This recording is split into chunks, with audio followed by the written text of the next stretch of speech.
I asked God why I could not seem to let my husband lead me. Mm-hmm. I just couldn't do it. I fought it on every level in my mind and indeed in life. Like there's no way you're leading me, you know? But God, and I couldn't understand why. It was a struggle, and I knew it was. It was a battle within my mind of submitting to my husband. But I was determined to get to a place of peace with this. So, like I said, I asked God, why? Why won't I let him lead? And I'm shortening this for you, but essentially, God reminded me of some experiences that I witnessed as a child that, I saw my mom go through. And I promised myself as a little girl that I would never let a man treat me, badly. Mm-hmm. And apparently I meant it because it seemed that when God, I had to have meant it. It was a seed that was planted, and it just grew stronger and stronger. And I guess it was this protection that I put around myself so that I wouldn't get hurt. Mm-hmm. But God showed me what looked like a flashback of my husband's track record, mm-hmm. and how he's treated me since I've met him. And essentially, God was saying to me that Stefphon has never been mm-hmm. been any of the things I've imagined men to be or I've witnessed in the lives of women, which helped me to see that there was no valid reason for me not to trust him. And I also remember God telling me, and I don't know and it wasn't like audibly, it was in the remembrance. It was in him showing me, just taking me back over the history of my involvement with my husband. And it was almost like God was telling me that Stefphon is a safe place, and that I have created you to be his wife. You are safe with him. And it was like in that moment, it helped dismantle this invisible wall that stopped me from being emotionally available. So, honey, for those who might have similar struggles to mine, or some of the struggles that I've mentioned, and they don't know how to navigate their emotions or past traumas, what do you suggest they do so that they can get to a place where they can be honest and transparent with their spouses and the walls start to be broken down? Well, the only one thing I could say is hold on for the ride. I'm just joking. Just joking. All right. No, seriously. I don't speak a lot on counseling because that is not our story. But I will say, if you cannot get to a place where you both, not just one person, but both of you are allowing God to be in the center of your mess with you, then I would suggest considering it. Because I know sometimes it's a one-sided affair. One person may want it more than the other.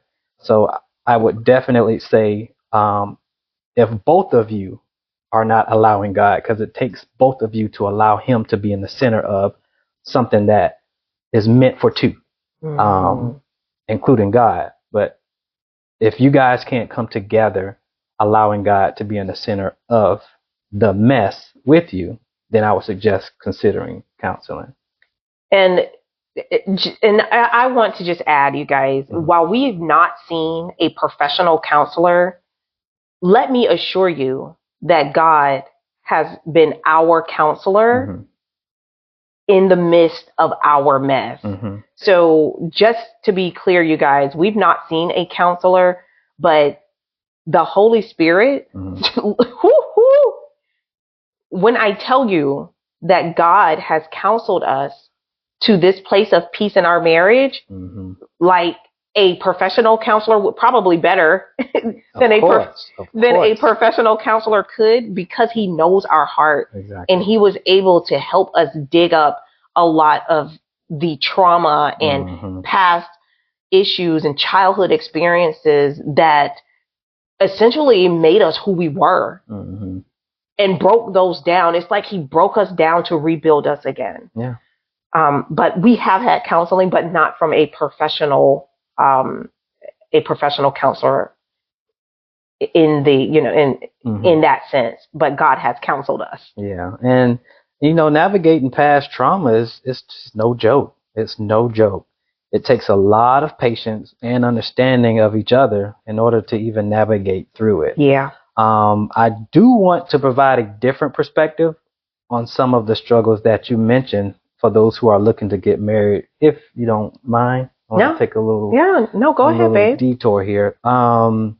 So let's talk about some potential opportunities at the front end of the relationship that may help couples learn about their potential spouse or even themselves. Yeah.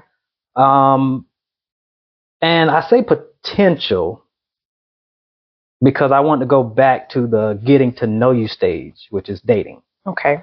Some typical questions one may ask their date on their first date or second date may be, hey, what's your favorite color?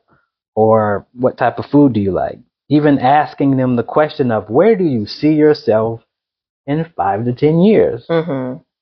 Now, this is cute and all, right? But we should do well to start asking questions that are not too personal, but would warrant a response based on the two individuals' desire for a long-term relationship. Okay. Now, I say long-term, okay? So, for example, what makes you angry? Ooh. What makes you tick? Do you think you're loyal? How do you deal with disappointment? How is your relationship with your mother or father or whoever your primary caregiver was? Grandma, auntie, whoever it may be. Another one, what do you think about people that seek counseling to navigate their emotions? Some people don't believe in it. And then another one how do you think you handle rejection? How do you think you handle rejection? So these are just some examples to show that you have a valued interest in the other's well-being, or could potentially help identify some unresolved emotional trauma when asking these questions. Having these conversations early in the process will spill over into your marriage with more of an understanding of what your spouse is actually going through. Now, you may not always be able to identify with these past traumas as they tend to be more recognizable during the different stages in your life. Like, for instance, like if a loved one passes away, or having a child and then raising that child, or even sharing financial responsibilities with your spouse, something that you've never done before. Yeah. Especially if you guys are just getting married. Yeah. Or potentially losing a job. You've never lost a job before, and now you have a family. It's different when you lose a job, when you have a family and a home. Trials. Or maybe having to relocate to a different city or state. And just the list just goes on. There's a variety of changes that take place when you're in a marriage that didn't happen before you got married. So you typically won't see those trauma responses until some of these events take place. Another reason why it's important to have your ESPM check-ins, which we highly recommend. Highly. Your ESPM check-ins, they tackle the issue as soon as they are recognized. Because we do ours every week, as we talked about in our last 2 episodes or whatnot. Yeah. We do them weekly because we know that time goes and things change. Yeah.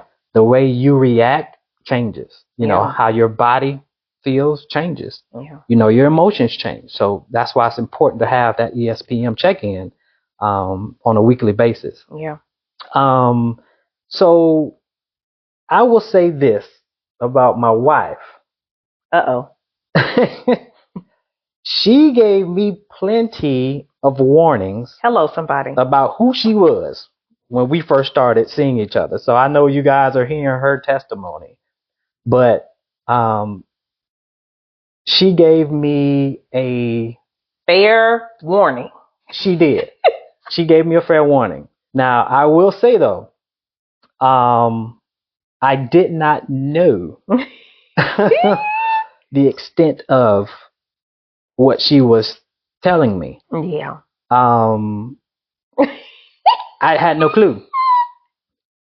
And I just knew that whatever it was, I was supposed to work it out with her. Oh, baby. Yeah. But like I say, she did warn me. She told me, she was like, hey, even to the point where we had our first child, she was like, look, are you sure you want to keep going with this? Listen, y'all. Listen. I was like, this ain't what you want, bruh. And I was right there. I was like, no, I got this. We got this. I'm like, okay. Be careful with what you ask for. Careful. You definitely gonna get it. Okay. But yeah, I just wanted to share that little. No, I appreciate it. You brought up a lot of great points, a lot of great questions, I should say, that folks who are at the beginning stages that they can tackle and start asking a lot of those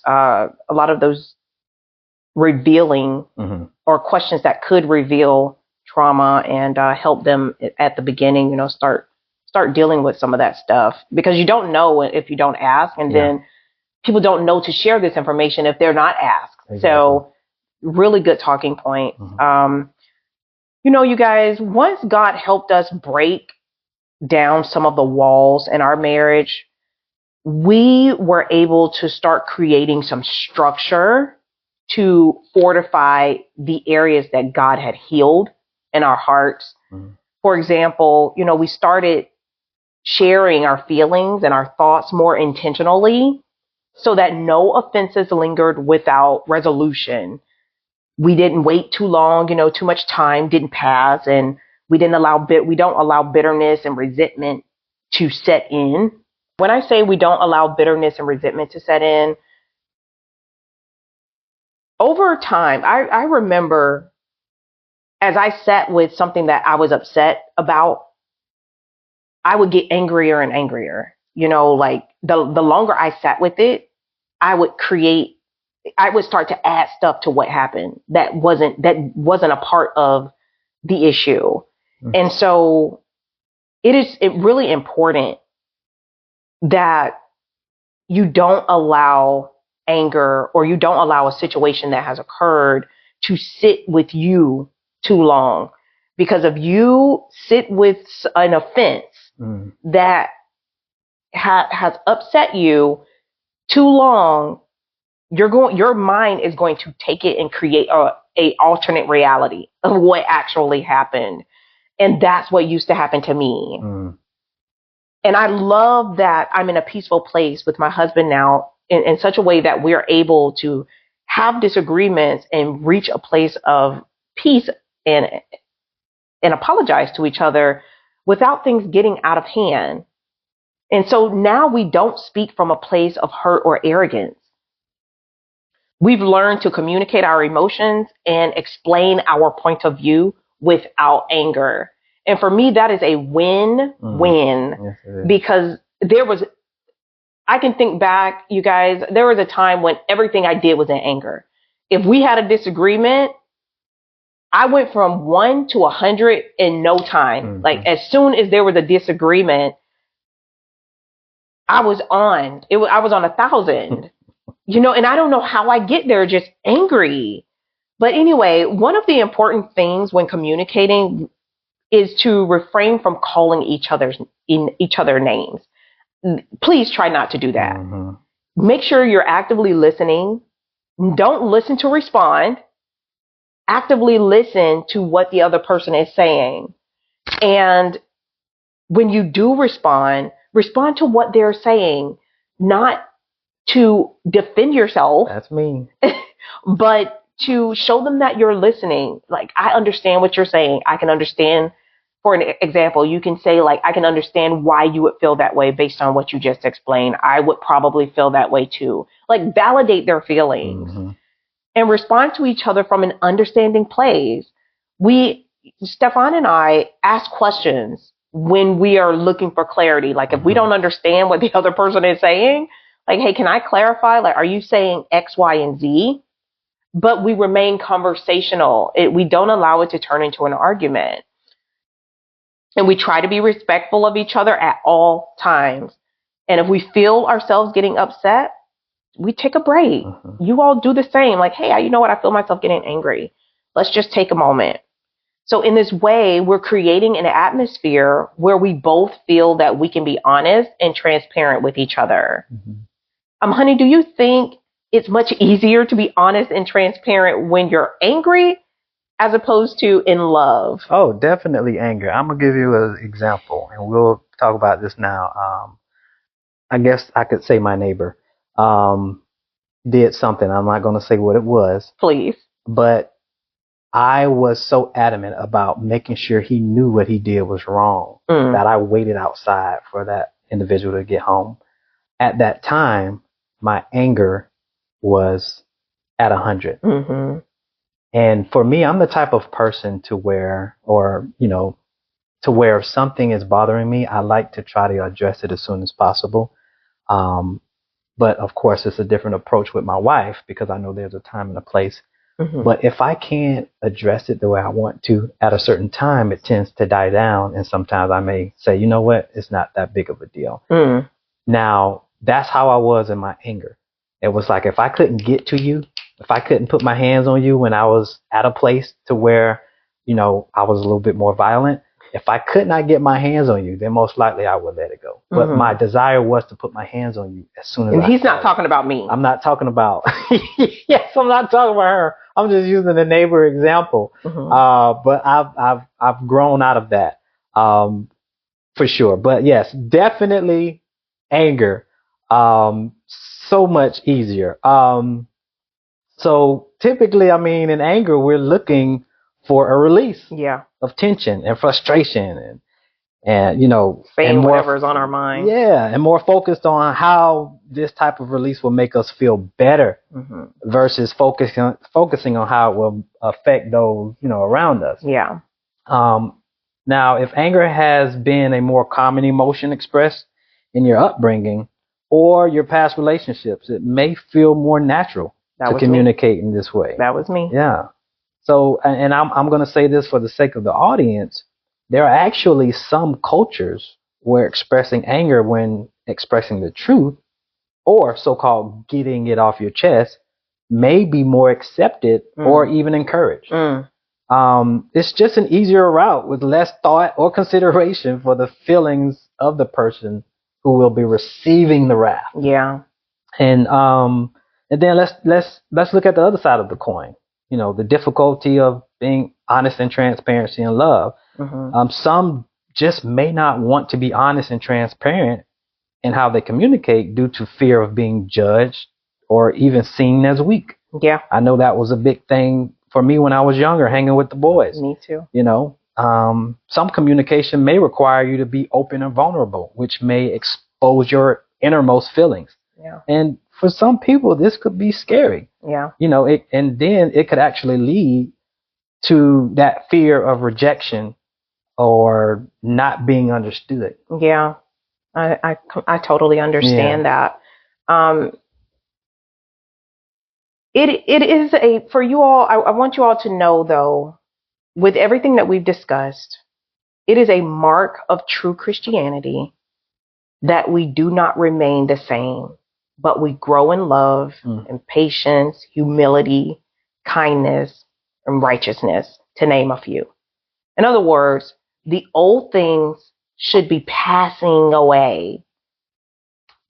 If you know what you're struggling with regarding past trauma, or that there's something that's hindering you from obeying Ephesians 4:15, which tells us to speak the truth in love and grow up in every way into Him who is the head, which is Christ, then do not ignore the issues. Get help, because breaking free from those chains is not easy.